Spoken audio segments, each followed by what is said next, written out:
call our meeting to order. So today is November 2nd, 2022, 6:30 p.m. I'll take the roll call here. So Alderman Mike Barber. Here. Steve Bobowski is not here. Wesner. Here. Aaron Kapelich. Here. James Lemire is not here.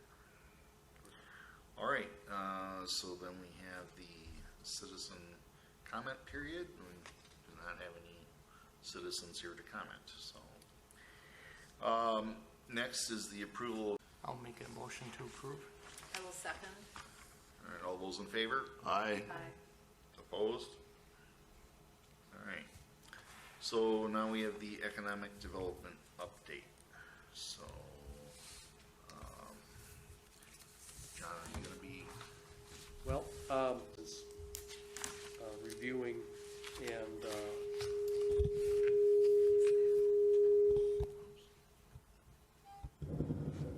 reviewing and updating our TIF policies, our TIF incentive policies, is what was sent out, the two policy sets that we agreed to review, Wauwatosa and Oshkosh.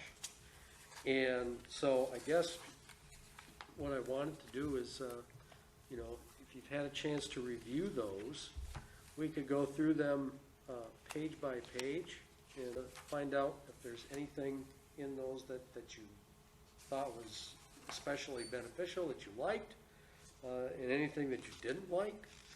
And I guess just a little direction from you. Do you want to mark up anything on paper and then turn it in, so that we so that we have that to refer to in the future, or do you want me just to kind of take notes on what everybody was thinking?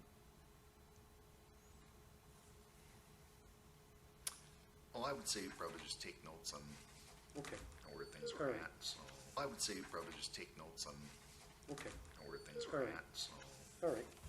So, anyways, and you've all had a chance to read through them and kind of see what's going on. I guess I would just start with Wauwatosa's, and we could go through it, page by page, and you could bring up anything, and I'll bring up some of what I thought. And obviously, the index page is kind of a given, but on page 2 of Wauwatosa, is there anything in there anybody thought was especially that they didn't like? Number 3 at the bottom is kind of the crystal ball, isn't it? The mandatory criteria? Oh, page 3 at the bottom? Page 2. Oh, page Number 2. 3. Oh, Yeah. right, yeah, that's the ability to, make an exception or to accommodate an exceptional type of project, whether it's because of need and it's a desirable project and they have specific challenges, or it's a very desirable project and it's worth the extra effort. Very desirable project and it's worth the extra effort. I just, 3 at the bottom is what I was kind of looking at. Oh, minimum benefits? Under mandatory criteria. Minimal city benefits threshold. Right, So that's minimal city benefits threshold. right. So that's, we're going to get paid back, right? Basically. Well, At the feasibility. when it comes down to, let's see here, what that is that the benefits are things like it's going to add additional infrastructure, it's going to create significant tax base, it's going to create really high wage and high benefits type jobs, So or it's strategic subject jobs. To what the city wants to see happen. Well, I would say, and maybe that, that there needs to be a note, see project evaluation criteria, because it talks about increasing tax base, but it doesn't give us any numbers or any specific benchmarks. So in that regard, yes, it is in the next policy, you'll see they actually put some numbers, some benchmarks to that, and it would be my advice that we do have some kind of benchmarks that that give us a minimum city benefits threshold, But on the next page, project evaluation criteria talks about, you know, it talks about increase in tax base, the density and development value are increased, but those, the density and development value are increased, but those two items, they don't give us any kind of a benchmark, but those are kind of hard to pin down. Direct monetary return on public investment. Now that's something that's a little easier to set a benchmark for. In the next one in Oshkosh, as they say, you know, you can do it one of two ways. You can limit the amount of revenues, TIF revenues that can be used for the project, and the margin that's left over is you can gauge it some other way. But in Oshkosh, they said no more than 75% of the TIF revenue can be used. So that means there's a 25% increment benefit to the city or to that TIF district for operation. There's a little direction, but you're right. There's not a benchmark, and so yeah, I probably should have a benchmark for it.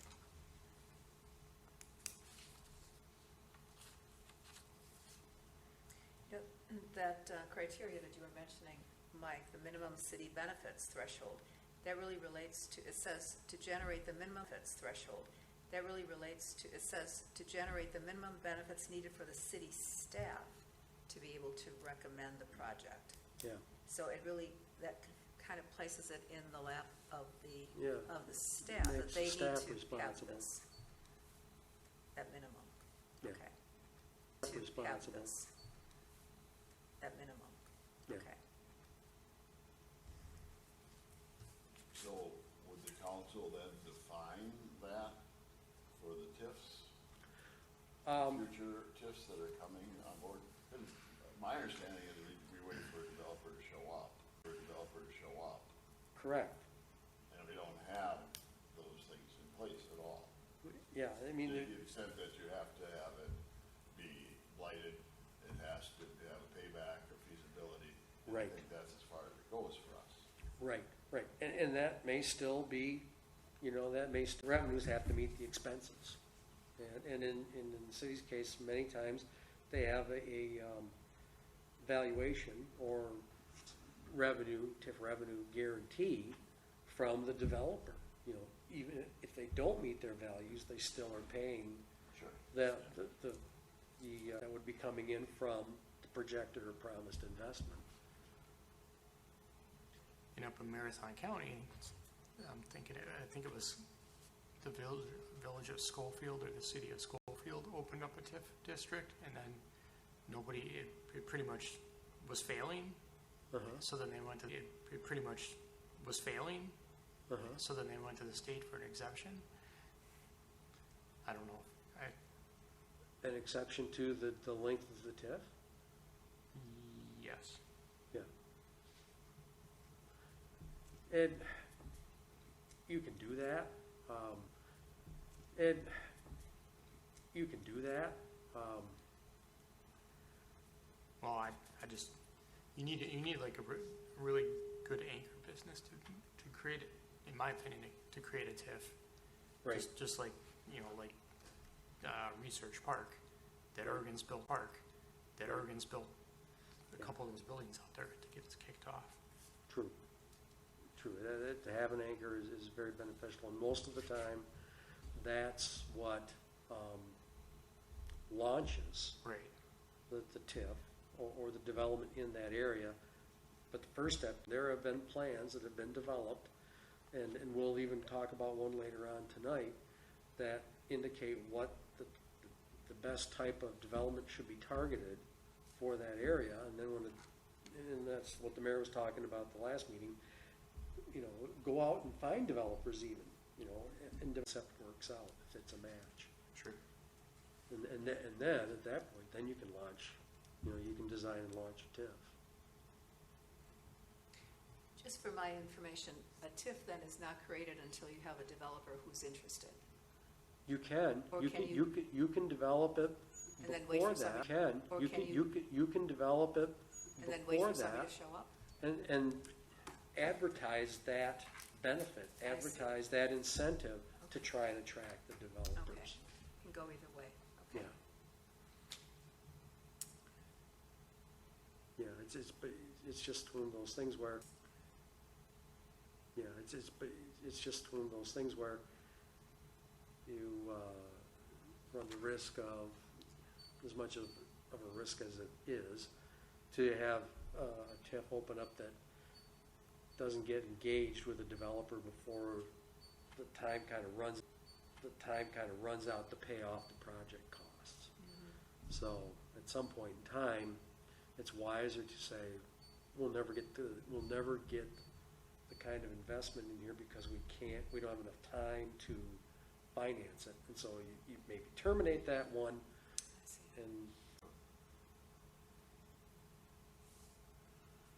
and in some cases, like we've done here, we've closed some that were overlays and started new ones up. And that's really probably the reason why, like with TIF 4 and 8, they were overlaid. Well, I'm assuming we closed down TIF position to finance projects that were needed. And so we just overlaid another one and got started with that. I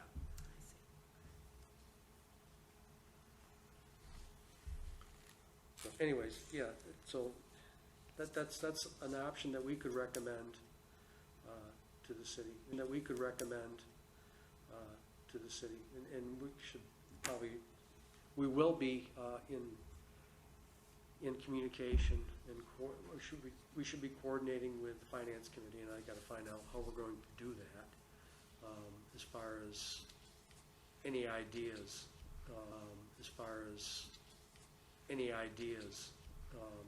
that we want to see developed into a TIF policy. Well, the valuation criteria that from the council or being on the council has always been, being on the council, has always been the best use. Right. And how do you define that within criteria? I think we look at what the plans have indicated as the target uses have indicated as the target uses, and you want to at least hit those, and they should give you some variety. Like tonight we'll talk about the Crossroads plan. They talk about, well, they want to see 2-story buildings, you know, established in that area, developed in that area, you know, established in that area, developed in that area, but it's not required.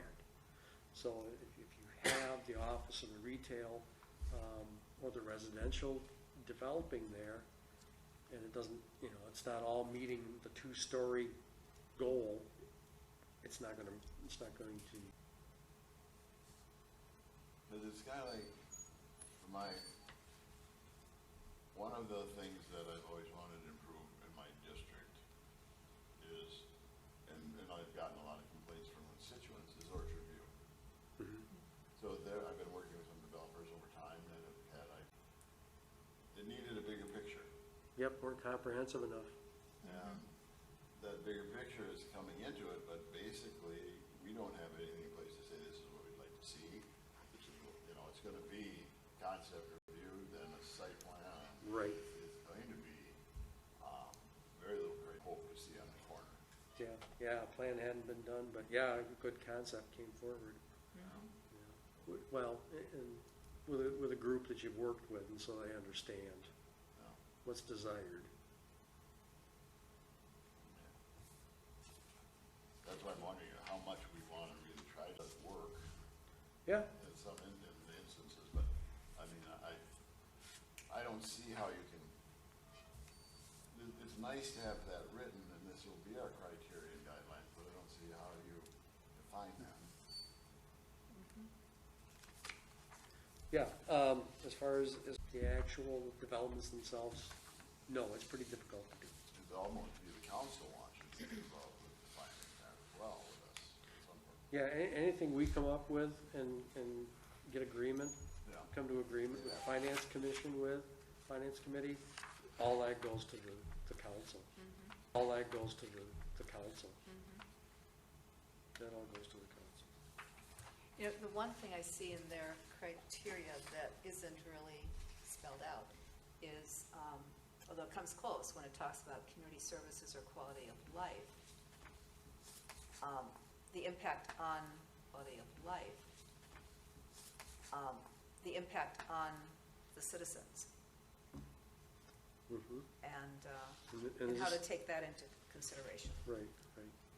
Okay, and that's on page 3 or page 2? Well, I see that on page 4, where it talks about quality of life, talks about community Right. services, talks about community Right. services. Will it provide services, or will that increase the need for some services?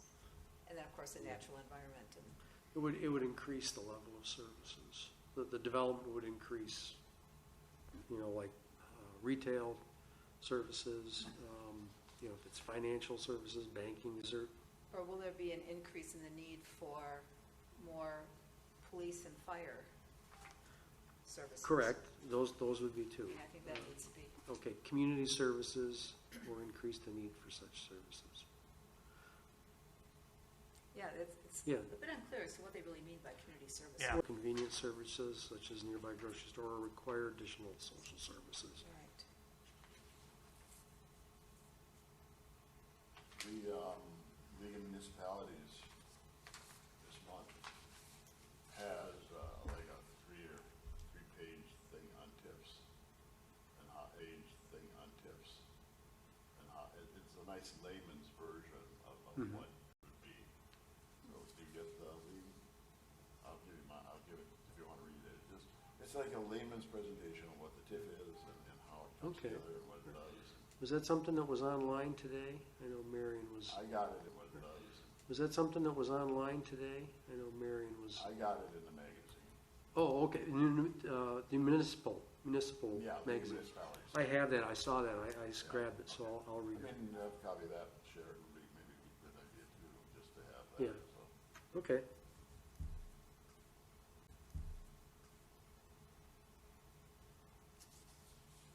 Okay, so that's page 4. Was there anything like on page 3 at all that, We kind of fed over into page 1. right? Okay.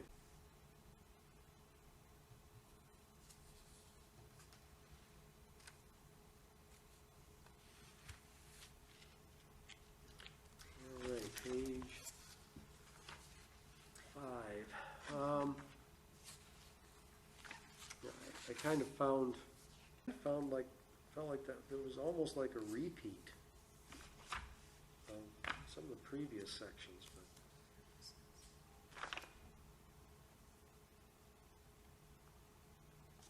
I guess it's just more in-depth into the policy considerations that they listed.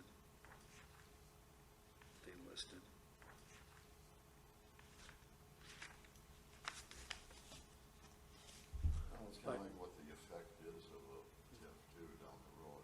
Yep. Putting in the public perspective. I almost felt like that should have been first.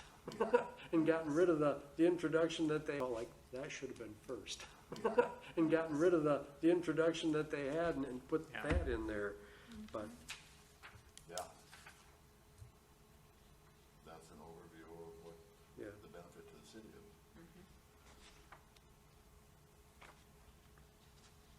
And we do have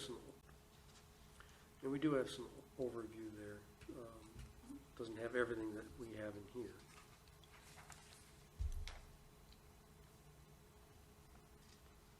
Okay, anything on page 6?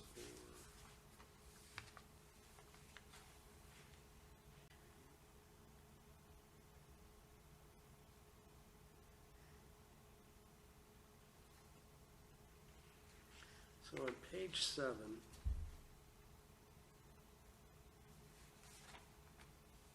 there's a the city's procurement, I don't know if we have a procurement policy or not. So I put half a slash through it because I don't know if we even have one. But I'm sure it's all subject to the inclusion policies that the city has. Policies cover everything the city does, but it's worth some research, I think. I kind of like this one as a guide. I mean, I think it needs to be tweaked a little bit. But on the application and approval process, I would add things like, so with the concept review. And this would be the first time the public has an option to hear this. And then lay out all the steps where the public has options to view it in the normal flow of things. If they choose not to, that's them. But it be identified here somehow that the TIF is available to the public, on whether it be input that would be sought at what levels from the citizens. Because I mean, sometimes people think that the concept review means it's a done deal. Right, and That's true. you know, this, I had the same observation when I was reading this, and almost a bit obtrusive. In the next, in Oshkosh's, it's kind of like it's in a bubble. It's the TIF is in a vacuum, and it's like, no, the process starts, like you say, with What departments would be involved at what levels, yeah, or and before it's presented to the council, and then what we do with it, and how it's. Yep. That would be a very good thing for the public to have. yeah, and so that really needs to kind of be, take a look at inserting that into, and it's on the website, what the development process is. And so if we kind of made it more comprehensive, because, yeah, I mean, somebody looking at the benefits would think this is the process, and yeah, you're right, you're missing a lot. Yeah, you're right, you're missing a lot.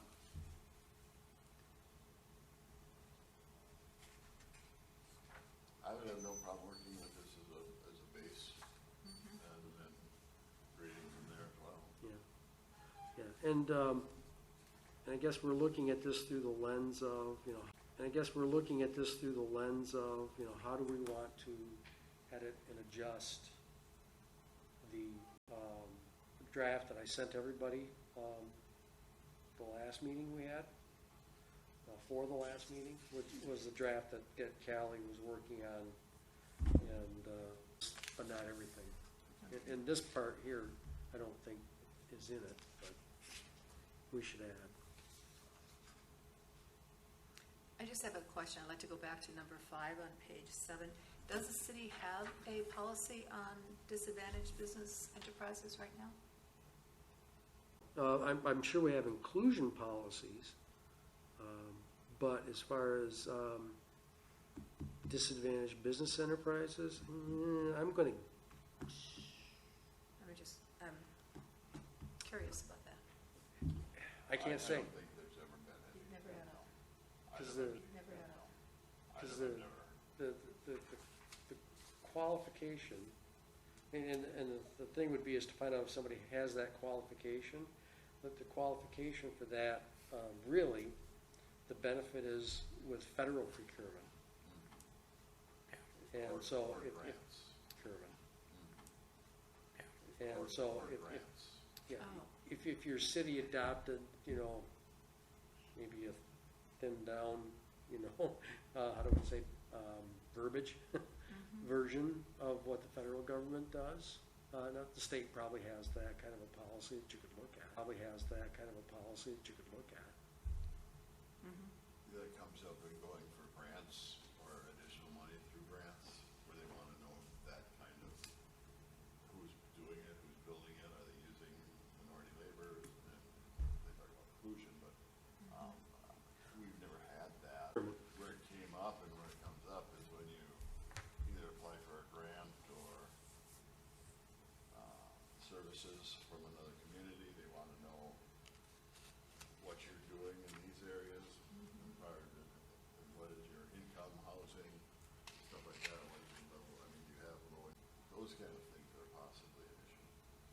but we haven't really faced that at this point. Mhm. And why not, do you think? No one's We asked? haven't really sought any government grants. Federal government would be grants, federal government would be, and then the state would want to have some input as to some of that. City of Milwaukee might want to have some input into that, or Milwaukee County might want to have some, but it hasn't ever been an issue. Yeah, because you're 36,000 people, you're under 50,000, you would apply for, because you're 36,000 people, you're under 50,000, you would apply for like HUD grants Oh, I see. and CDBG grants through the state. Okay. Or, I'm assuming that's where you'd go through. You might go through the Regional Planning Commission, sewer PAC, but my guess, sewer PAC, but my guess is you're making application to the state for those. I see. Okay. Yeah, when I was living in Forest County working for the environmental lab up there, we were in a hub zone, so that granted us a lot of privileges to, with federal contracts. Right. Okay. So, the city of Oshkosh, again, they kind of do an introduction about what is TIF, and that actually might be a better introduction to me. But again, most everybody has this kind of a preamble, and again, I think Mike, you brought it up. It also has the provision where they can, make exceptions for projects that are highly desirable to attract, or projects that have specific significant obstacles that the city wants to see solved. But anyways, I don't know if there's anything to see solved. But anyways, I don't know if there's anything on page 1 specifically that folks think is stated succinctly. There's that reference to the Wisconsin statute. The Wisconsin statute. Do we have, at the very last paragraph on page 1? Oh, yeah. Yeah. Yep. Yeah, and Do we know yeah, what they that also, is? that purpose part that I liked, and Wauwatosa cites it too, so. Let's see, I'm not sure that ours cited that. I'm not seeing it. I don't think ours did.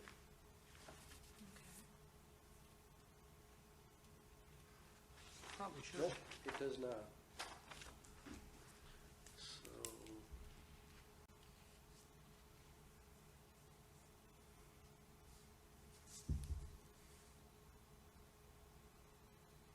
Okay.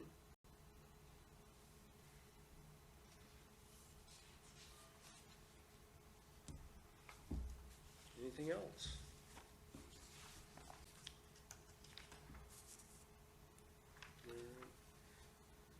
Page 2 is the basic provisions. Again, it's one of those, but it does give us an explanation of the but-for rationale.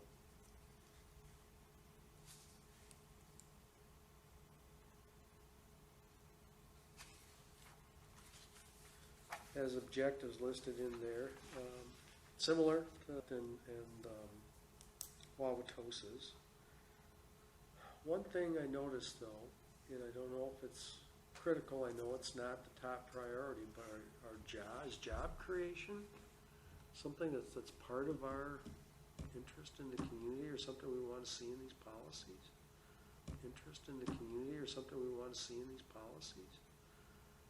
I know that really that the top objective is to expand equalized assessed valuation, and obviously to provide and obviously to provide strategic services and product generation. You know, it's commercial uses and services that we want to see in a specific neighborhood or even in the community in general. But you know, it's something that we want to list, even though it's not secondary. Wauwatosa listed jobs and salaries Yep. as being there. I think jobs are always a key factor Okay. as to what jobs are coming.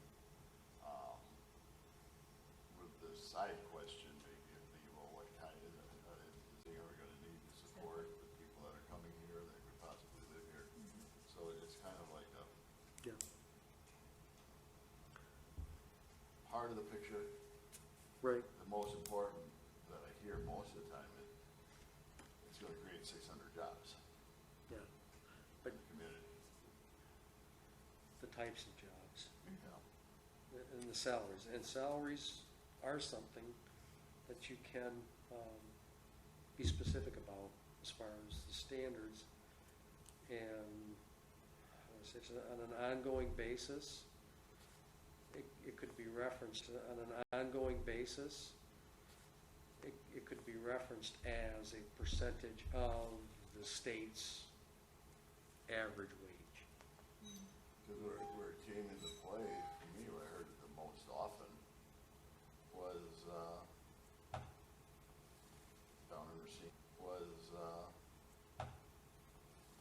down in Racine, You know, all these jobs are coming in, $50 an hour jobs, and the whole thing never materialized to that extent.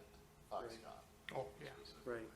Right, And so they were promoting the number of jobs, which didn't right, And so they were promoting the number of jobs, which didn't happen, and then the salaries that were there, that never came to fruition, so. yeah, I mean, the whole, if I was working on my doctorate right now, I'd be working on Foxconn. Mhm. Just from the inception Like, what the until heck happened? Foxconn, Mhm. just from the inception Like, what the until. heck happened? It did, you got it written up? No, I haven't. Oh, yeah, But just, you know, but you're right. the case study on The case Foxconn study. in terms of the TIF would be an excellent, Right, but that's digressing. right. But that's digressing. So I mean, I like jobs, I don't know what the net effect of, the wages are important if they're gonna live here and buy Right. here. Do we have that housing available that will support that? Do we want that housing here to support that? So the Question of the transportation, Yeah. if Yeah. people are in minimum wage jobs, right. but people still want people to work at Taco Bell, where are they going to come from and how can they get here? So Exactly. transportation is another issue. Yep. Or decent housing. I don't know. As it stands now, that our interest in the wages needs to be sufficient to meet the market that's here. True, yes. And I think, there's, you know, we haven't specifically identified any kind of particular although some of the projects that the developers are bringing to us do have that component. But we've never sat down and said, where it comes into play is the number of people and services in terms of school and that kind of thing, fire department, police department, fire calls, we pay for as taxpayers. But in terms of saying, there's 600 jobs, I don't think we've ever gone into analysis of where they're gonna live. You know, how Right. much, I've never, on my stay here, heard that as a discussion within any TIF. Yeah, the effort for that, and that's why we're looking at pushing Flex Ride, and that's why the business consortium, Franklin Business Consortium is trying to push that, and pushing the bus rapid transit system serving the Franklin Business Park. And in reality, if it serves the Franklin Business Park, in reality, if it serves the Franklin Business Park, it's serving Corporate Park, because Right. top to bottom, they're on the same street, they're on Oakwood. So, really,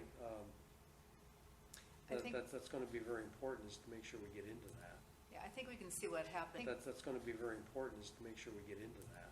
Yeah, I think we can see what happened in Oak Creek, the bus system, Milwaukee County transit system, never came as far as Drexel Right. until all that development occurred, and it was, so that was really driven by business.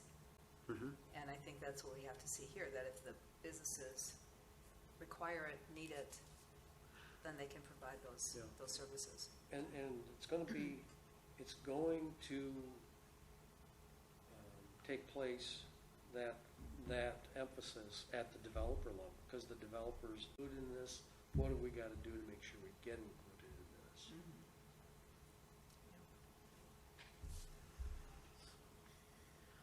Okay.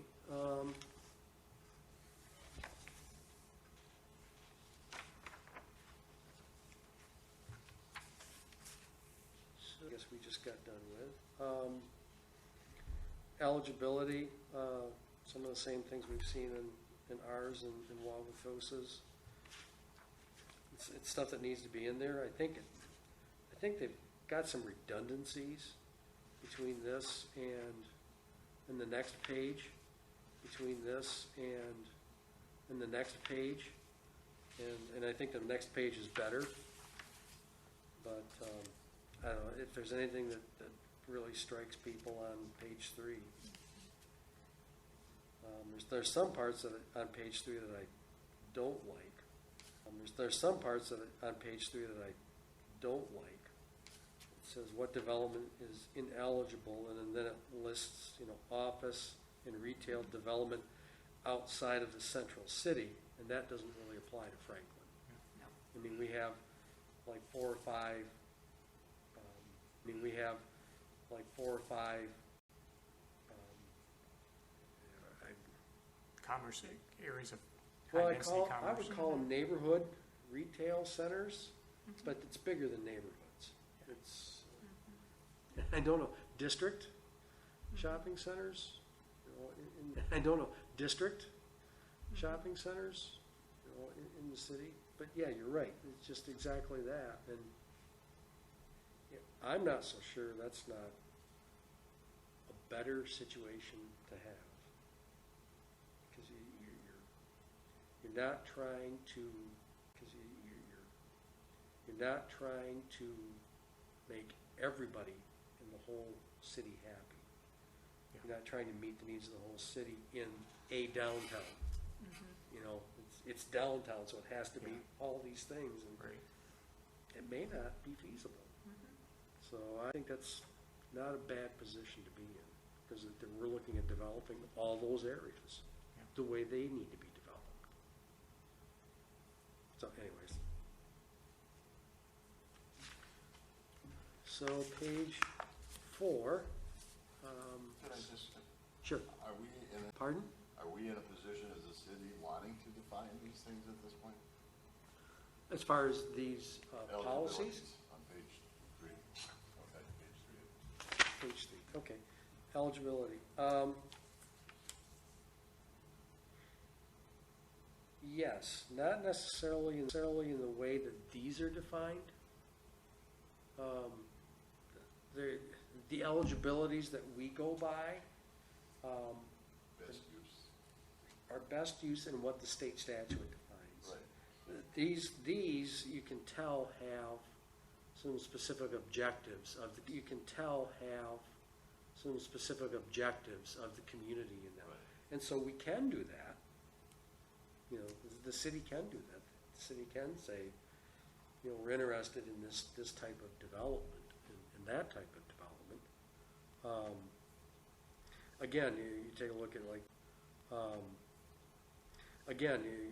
at item 4, projects that promote central city office and retail development. Well, that's not really Franklin. But, in general, that promote office and retail development, yeah, I mean, That's the key you'd have to get rid of central city. Right. You could, but we don't at this point. We're not necessarily restricting it.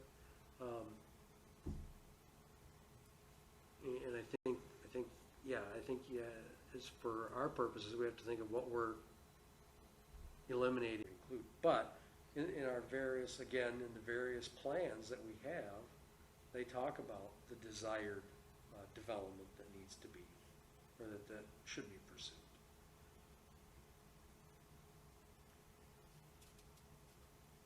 But your point's well taken.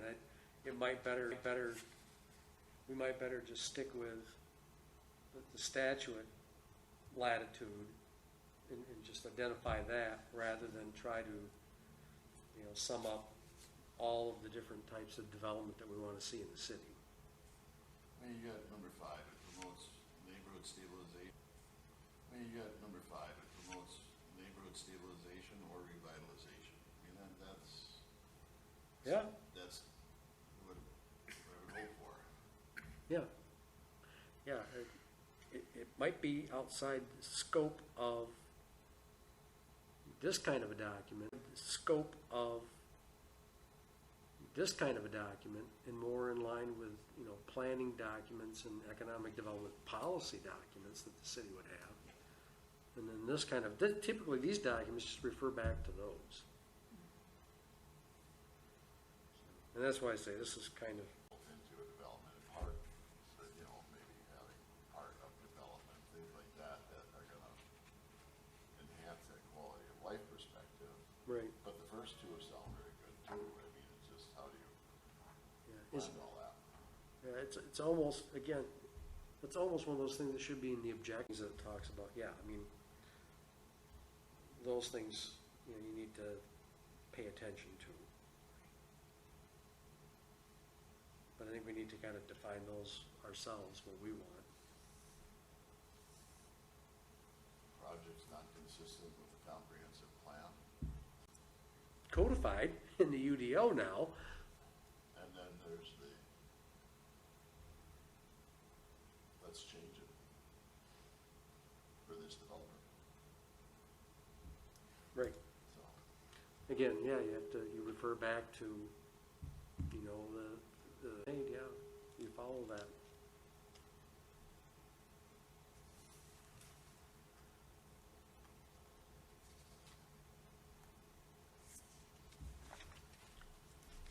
So, it's like anything that the developer might come up with where he's going to want to have a change would have to, we won't, I guess, we've gone through that in the city in terms of a slaughterhouse, in terms of junkyard, as it was quoted in the papers. Those kind Yeah. of things that, so if it's going to be approved, then we should, if it's going to be changed, then we should have guidelines as to what that would allow. Sure. If it's going to be out there and it's following all the guidelines, you just go. Yep.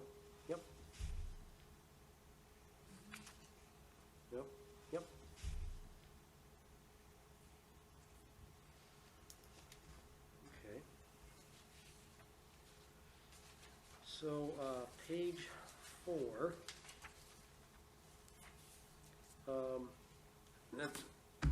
These are a bit more specific. To me, when you're talking about eligibility and ineligibility, you're getting into some pretty specific codified state statutes. Law. Right. And that's where they restate it here in a bit more defined. This approach, but I don't know. It sets, like I said, it sets some pretty specific benchmarks, which we may or may not be interested in doing, and certainly ours wouldn't be the same as theirs. But it does what we want to do for projects.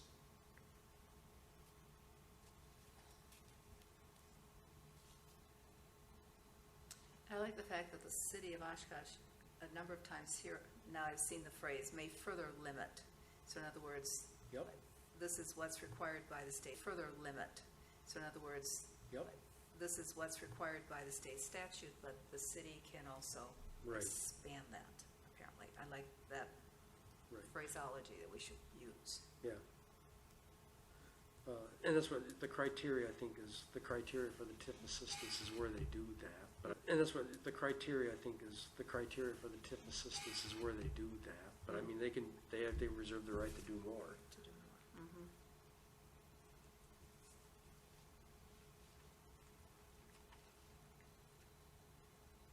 You know, and as I mentioned, that item 2,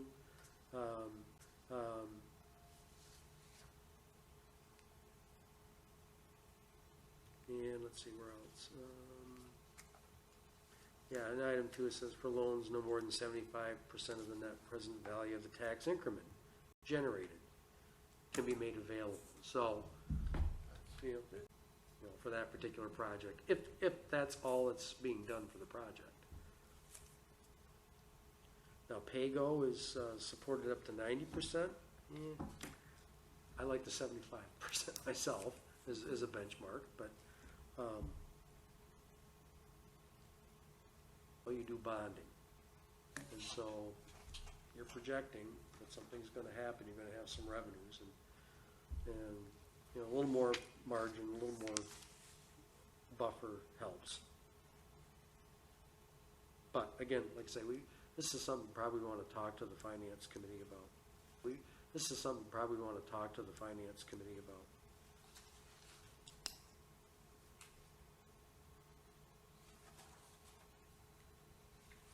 One other thing I don't think I saw in either one of these is really talk about the expansion of a TIF. Is really talk about the expansion of a TIF. What are the rules that govern that, and then what is our, if we have one, the expansion, obviously, we want to make it feasible. Yeah. Expanding it would have certain criteria that has to be met as well, if that down the road wants to, if that down the road wants to be expanded, if it doesn't. In statute, there is a limitation placed on expanding. You can only expand your TIF by so much. It has to be adjacent, it has to be lots that are Yeah. across the Right. street or side by side, you know, I don't know if we need to publish that.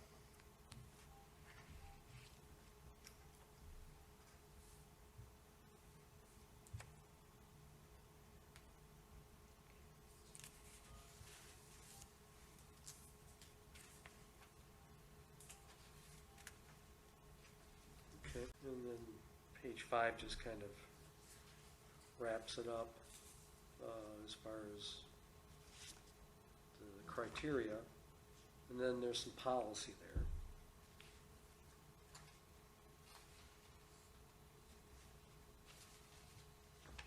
Again, that could be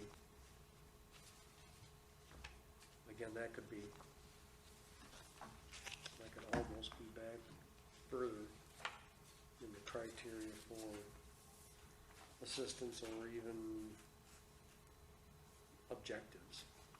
But I think they could consolidate a lot of objectives.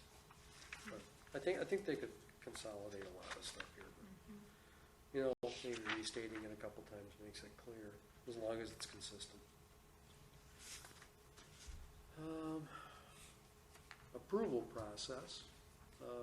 They have a good, you know, they give a philosophy there, but as I mentioned before, the process timeline is just real, very detailed, and like Mike said, I think maybe it needs to be put in context of what need to happen before it. You know, before the staff receives the TIF application, that TIF team should have already met with that project and gone through their concept and their plans. And I mean, there's a lot of work that gets done before they get to that. Yeah. You know, but for Yep. kind of thing, how does that, and then who is the person that does the feasibility, and how does that play into it? Those are the kind of things that people don't understand about how the process works, or in its entirety. Yep. Yep.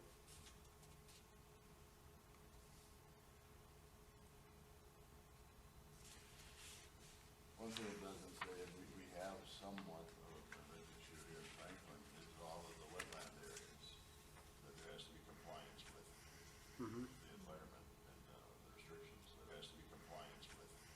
Mhm. the environment and the restrictions that are there, so. Yeah, somebody had environmental is one of the objectives, but yeah. But that seems to be the major source of consideration for Franklin with land and what they're doing. Right, because of the pervasive water table.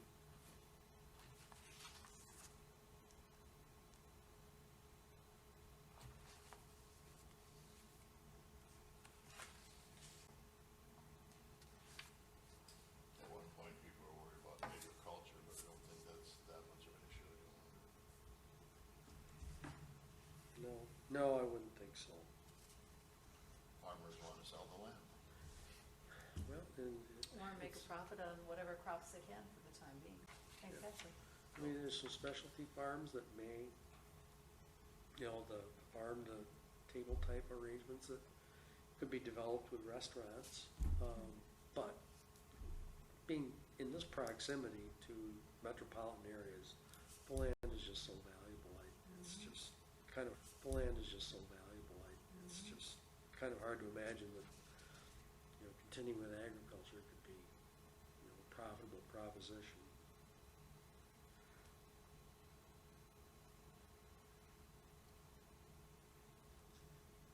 So, the next part of it,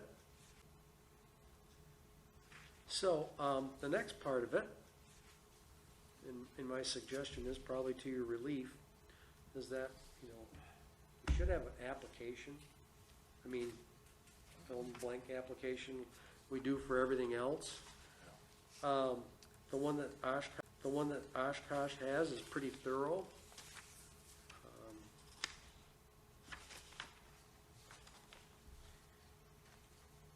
And with these kinds of applications, especially applications that want financial information,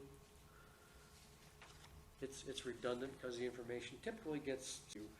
My recommendation would be on the application part, we consult with the finance committee. Because I would think they would be the experts in that kind of data collection and that kind of criteria that might impact that. Yeah.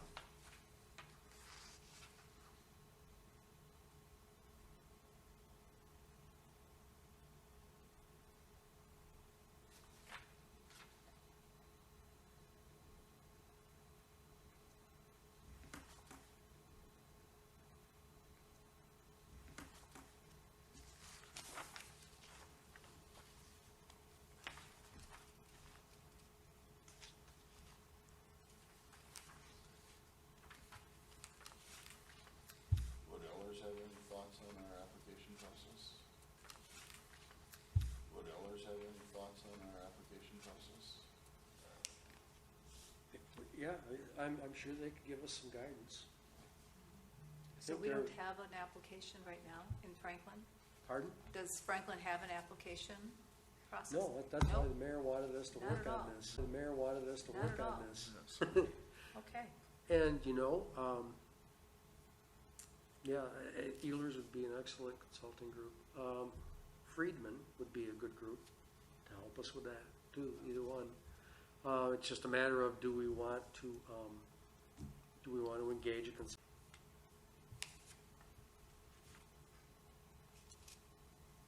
It's more of a review kind of a thing. Review of a potential application to see if it's covering the bill.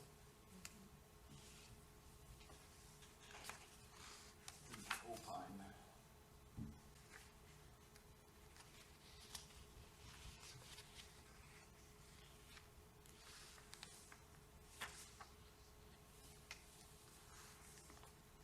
Okay.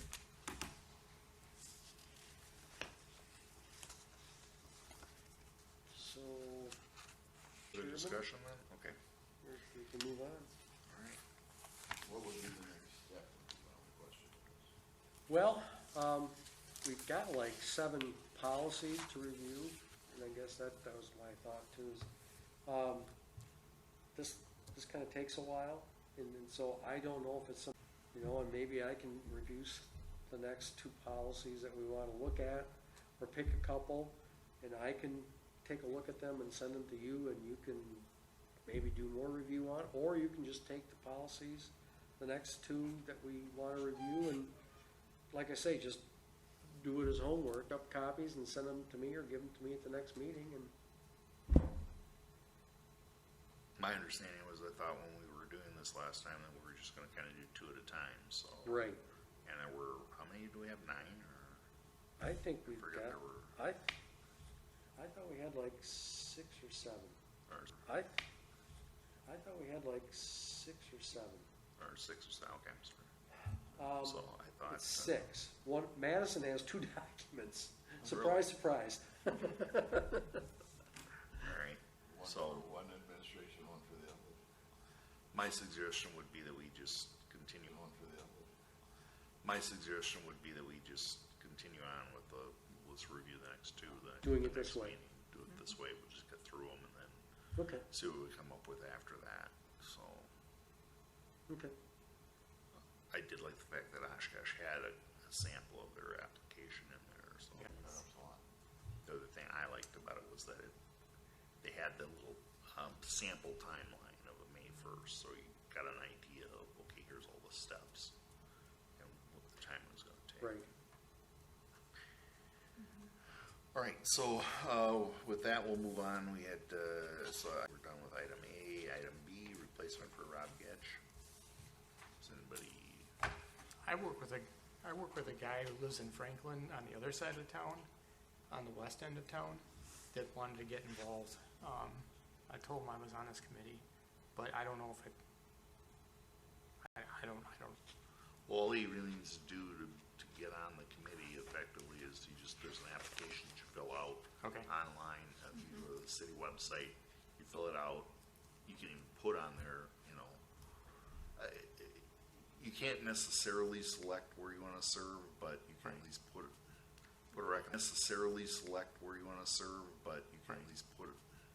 recommendation on there, and the mayor will look at it and then decide. But Yeah, I've had someone who's approached me also about wanting to serve on this commission. It's Kelly Hazlitt, who is the owner of the Gaia. It's Kelly Hazlitt, who is the owner of the Gaia Microspa. And she was one of our nominees also for the Correct. Excellence in Small Business. She's had that business for quite some time. Let's say maybe 10 years, maybe 12. I think she's very interested, so I've directed her to the application form. Very So good. hopefully that's in the works. so item C, current prospects, and that's referring to the replacement, or? No, I just, like we talked about before, we're still, I guess we can say, the the flex building prospect we're working with, which HSA has started construction, so they're moving along with their project. We've been working to try to get, microbiology, another facility. That facility, I guess, has some people interested, but I don't know if it's the same one. So we are working with another developer, talking to them that's interested in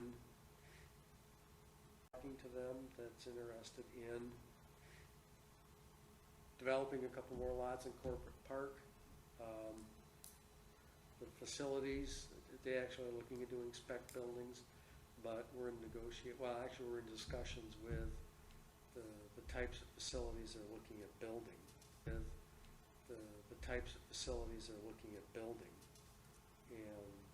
their compliance with the zoning and the PDD plan set up for that area. So there's just some details to iron out and determine for the developer. That's about the new one that we've got. I guess the Diomani, was that before the last meeting we had? Omahini, was that, have we met since that? I don't remember. don't I don't think think so. I don't think so. I don't think so. But actually, that was really interesting. Mm-hmm. The backstory to it. They had a lot of equipment put in there, and they're going to get it all set up. That was the announcement, though. That event, the ribbon cutting's going to come up when they actually get done putting the equipment together. That was very interesting being there. So, Samples? Yes, yes, they did. There were. but I didn't bring any for you. I'm sorry. Really did. I'm sorry. Really did. Yeah, I took my box down and encouraged and motivated my coworkers. Oh, good for you. That's gonna go adjacent to Saputo? No, No, No, it's it's in the Franklin Business. No? no, No, No, it's it's in the Franklin Business Park. right. It's off Orion. It's just down from Culver's. Oh, okay, okay, no, that's right. And I was very impressed that the Undersecretary of Commerce was there. Yeah. I forget her name right now, but, Right. and she had never been to Wisconsin before, so I had to give her a little bit of background. But she indicated that she was taking back about a half a dozen Kringles for her staff. She was informed that she needed to do that. Very So good. it was impressive that she was there. I buy about 400 Kringles every job and distribute them around to all my customers or prospective customers. Really? Yep. Mm-hmm. Around the corner. Good thing. All right, so that's it for the current prospects. Item 5, Loomis Road site research. So, yeah, I did include the plan, the Crossroads plan, and really the two parts of it, I mean, the 2 pages that, really are what we want to refer to are the cover page and page 3, which show us some maps that we want to see.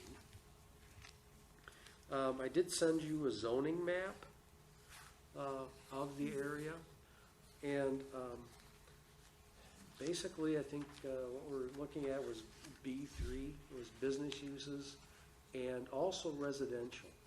And residential was on St. Martin's, and actually even extending on up to Lover's Lane. And I think it's important to keep residential in the mix. It's not injected into the center of easy that I don't know if it makes a difference. But what we're seeing is from our developers is and this has become a common theme in development projects, is they were focusing on having the residential really be almost a driving force for the commercial and the retail. There's 2 things that count. It's rooftops and traffic counts. And in reality, the rooftops will drive the traffic counts here.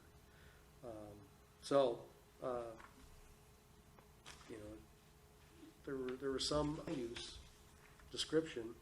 It talks about, again, that 2-story buildings that are encouraged, including office, commercial office, and residential for second-floor uses. But it talks about generally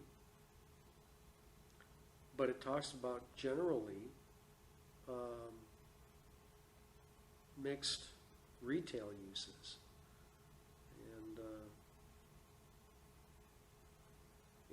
and some convenience ancillary stores and shops. Convenience ancillary stores and shops. It doesn't really go into a lot of specific types, but I think that's something that I think we need to maybe come up with a bit more of an idea. Quite honestly, given the location and given the type of development that we would want to see, I would think that would be a good place maybe for some upscale destination level dining. And then, we would need, residential. If we want to see density, I mean, almost, some of it should be condominium type development. In addition, I don't think single family, there's enough acreage in the developable tract to do that with. But those two items, and then you're going to have, you know, maybe some fast food, but, you know, some of these more upscale type of, they call it liner shops. You know, strip mall is power centers is, you know, strip mall is power centers is what the most recent terminology I've heard on it. I don't know if large 100,000 square foot retail space, almost big box space, is something that works anymore. Retail space, almost big box space, is something that works anymore. I think it needs to maybe have a bit smaller scale, but more of it, so there's variety there. But these would be the kind of things that maybe we need to on and maybe get some more consultancy on. Who put this together? This was a group, And when was it done? pardon? When was This it was done like 2006, 2004, done by PDI. I'm not familiar with it. I see this, and I remember just up the road, the concept review we received from expansion on 76th in Austin and Loomis in that whole area.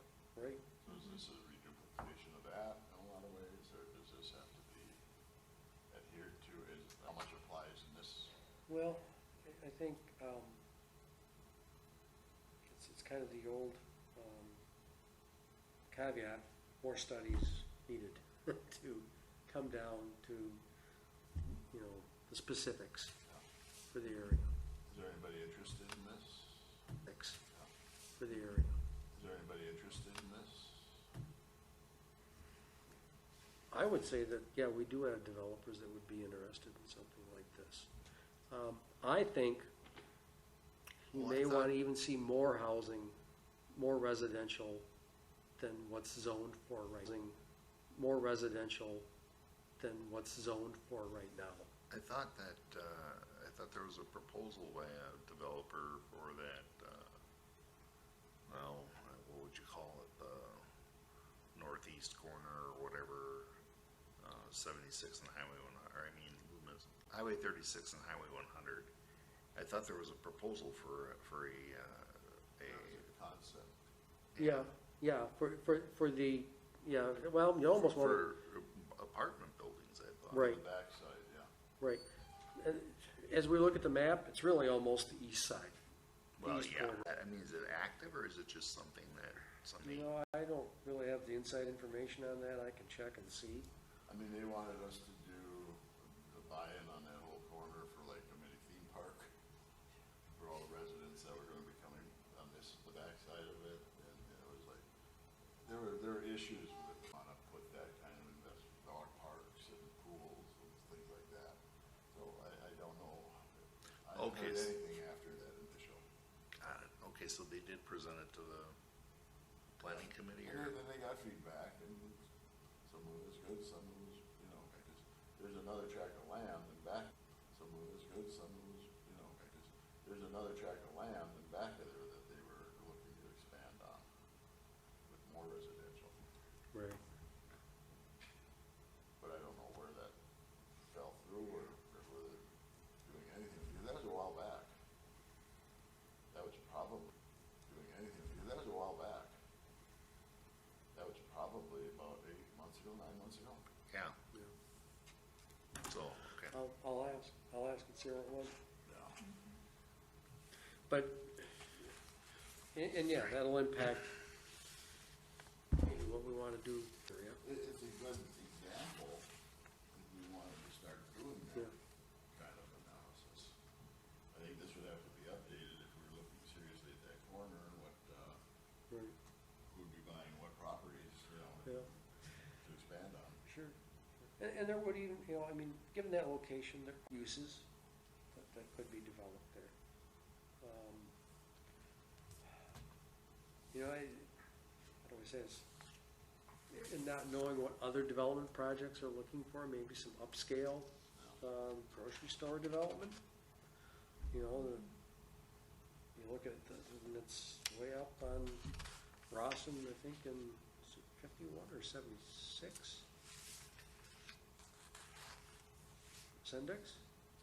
Oh, 51st and Rawson, 51st, Yeah. So I mean, right. quite a ways away. Oh, yes, No, again, the residential, oh, yes. no, again, the residential development almost is the predecessor to the commercial development, because that's what's going to drive the value of the retail development up. That's where you're going to develop the retail development up. That's where you're going to develop the upscale. So, I mean, this is nice in the sense of saying to a developer, here's potentially a plot of land or plots of land. mhm, And we think this would be a good use for it, or update that kind of, here's Yeah. what we would, maybe suggest as a guideline, and let the developer kind of fill in with that. yeah, And it's not restrictive, it's just saying, we've got this land. And now, yeah. here's what we kind of think, but we're open to listening to where you're going with it. Yeah. Request for concepts, not necessarily a proposal, Yeah. request for information. But, Who's gonna buy all those parcels? well, yeah, but I mean, some of these developers can take that down. Not all is necessarily, gonna be highly developable. I mean, we've got quite a retention pond in the middle of the whole project, and another one to the side of it. So it's Are any of these buildings here representing Are any of these buildings here representing apartments? Like 2 or 3 story apartment houses? Or are they all not?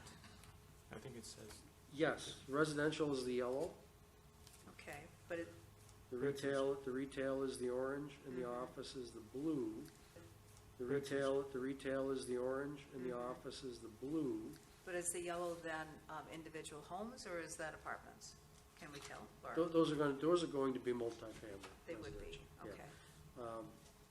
And again, I guess, just depending on the kind of projects you want to assume, you'd be like I say, upper end apartments and condominiums. Now, it's just some kind of a project. But Tim makes a good observation, what is going on there, because what's going on across the street is going to have Yeah. probably something to do with what somebody. I think 2 projects, at least that I'm a little familiar with, is 84 South on Layton, Yeah. 84th on Layton, apartments as well as retail.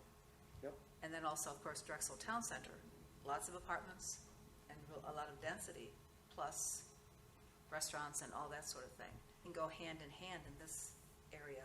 Yeah, I mean, That would be yeah. great. Right.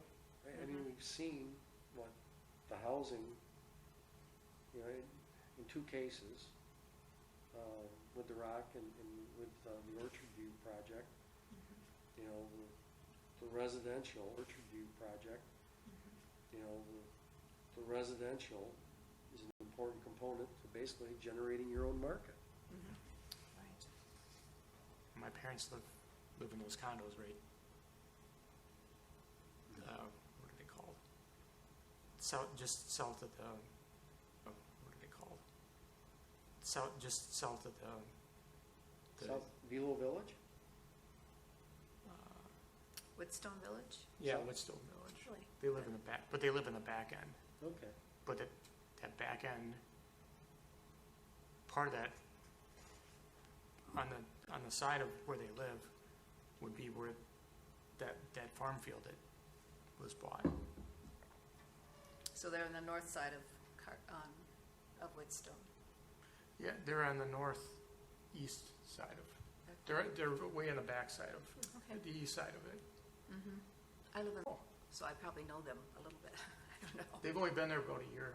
Okay, I think that's when they moved. Maybe it's going on 2 years now, okay. but. Yeah, I think, and it's true, I think you have to take into consideration your residents who are already living in an area Yeah. and make sure. But well, that's another whole issue. Okay. All right, so if there's no further discussion, then let's move on to item number 6, South Suburban Chamber of Commerce monthly update.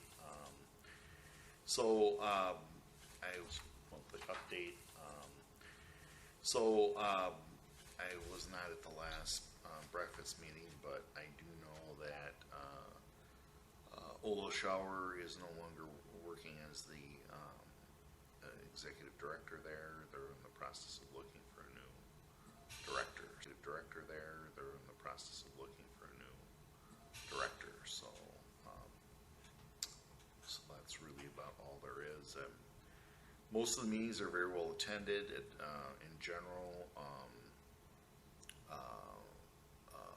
membership is up. I think we've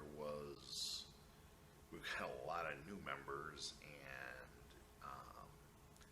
I think because of the pandemic, a combination of things, you've got a lot of people starting new businesses, just they're leaving the corporate world and starting their own small businesses, so you've got a lot of that going on.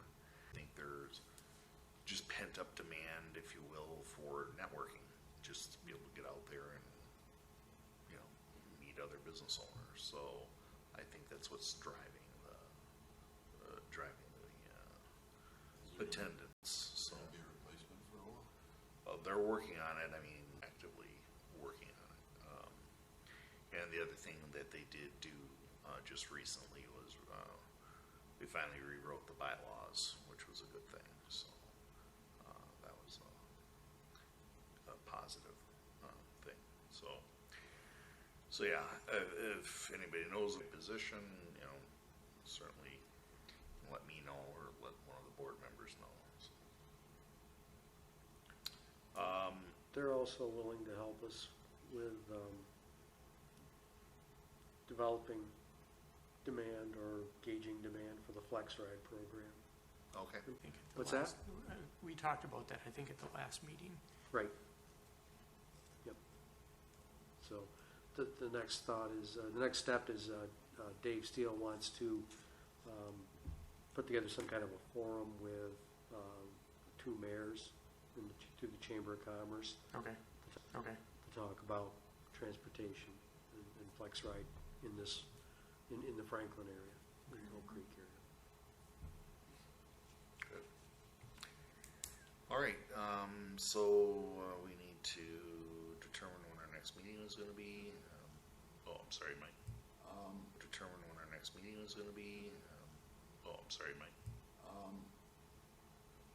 Are we going to have a reevaluation or kind of a thing about what the good points, bad points, how the success was for the recognition dinner? We could That was for the recognition dinner? certainly, Would that be a discussion item? sure, we could certainly put that on the next agenda. I'm sorry, I could have put it on this one. But I mean, it would be good to go over it. I mean, a little Yeah. distance doesn't hurt, but to go over it and what were the pluses, what was as we go into next year.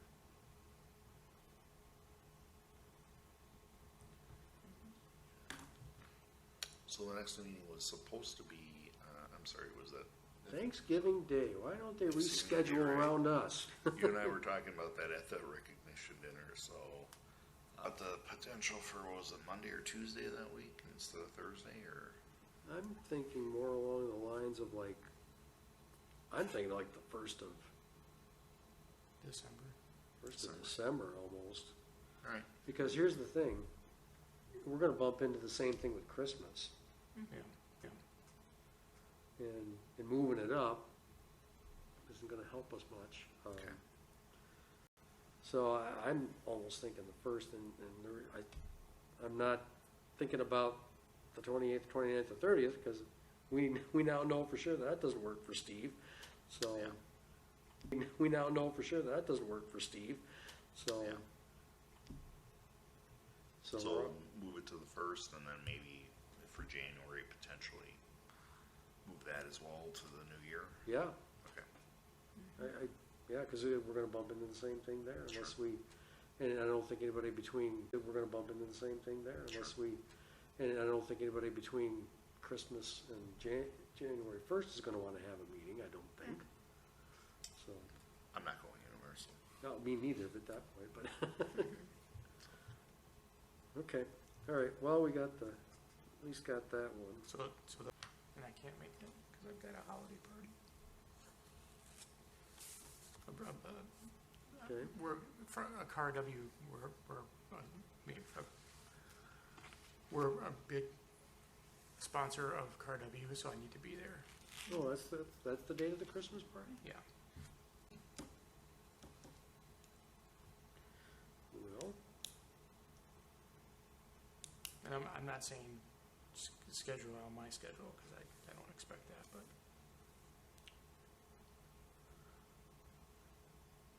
do we want to put it back till the 8th or?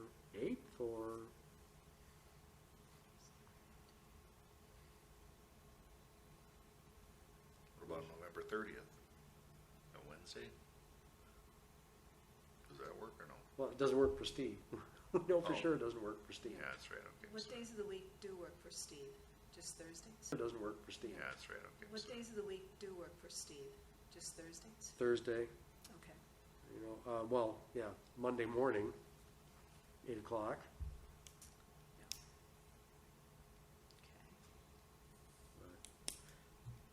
So.